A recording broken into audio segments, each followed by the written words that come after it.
የኢትዮጵያ ሕገ መንግስት መደበኛ ባልሆነ መንገድ መሻሻል መጀመሩን ሰላም ሚኒስቴር ተናገረ። የኢትዮጵያ ሕገ መንግስት መደበኛ ባልሆነ መንገድ መሻሻል መጀመሩን የሰላም ሚኒስቴር ዴኤታ ስዩም መስፍን ዶክተር ተናግረዋል።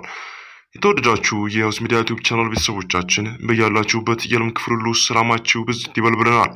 እንደተለመደው በአዲስ መረጃ ተመልሰን ወደ እናንተ መተናል።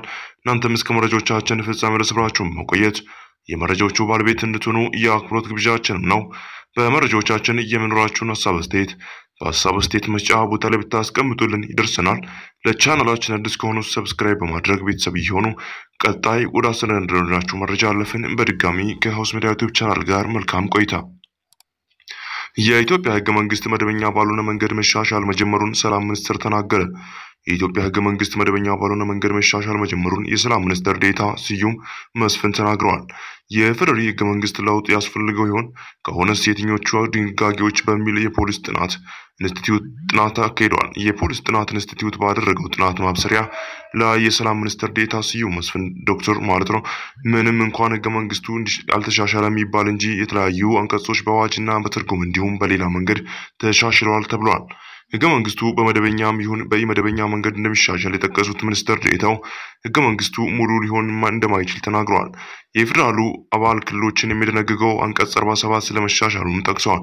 የፌደራል የክልል የጋራ ገቢዎች የሚወስነው አንቀጽ 58 እንዲሁም መሬት አስተዳደርን የሚደነግገው አንቀጽ 89 እና ሌሎች አንቀጾች መሻሻላቸውን ስዩም መስፍን አንስተዋል። ሕገ መንግስቱን በሚመለከት 3 አይነት ምልከታዎች አሉ ያሉት ሚኒስትሩ ዴኤታው ሕገ መንግስቱ ረብ ያለው በፍጹም መነካት የለበትም እንዲሁም ሁሉንም በአካል አካተተ መልኩ ይሻሻል የሚሉ ለየቅል ሀሳቦች መኖራቸውንም ተናግረዋል ሲል አሚኮ ዘግቧል። ሚኒስትር ዴኤታው ጠቃሚ ሀሳብ ሁሉንም በአካተተ መልኩ ይሻሻል የሚለው እንደሆነ አንስተዋል።